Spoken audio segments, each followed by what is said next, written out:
salut și dacă ești răcit și la doctor ai fost trimis în cameră de inhalare cu o mască.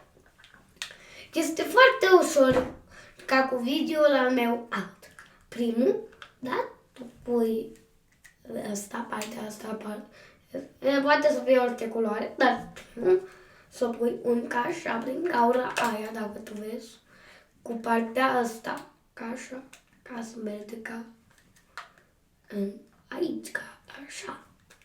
Ok, după ce ai făcut aia, pui masca pe fața ta, ca așa, coverit nasul tău, ok? Și când tu faci aia, tot ce tu trebuie să faci, e să faci doar la fel cu un alta video, ca așa. Vezi, e doar la fel.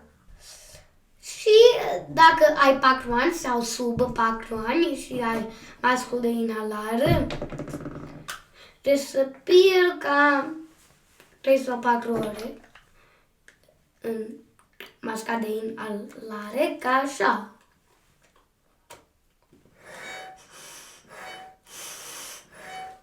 Și dacă doar vrei 3, ca așa.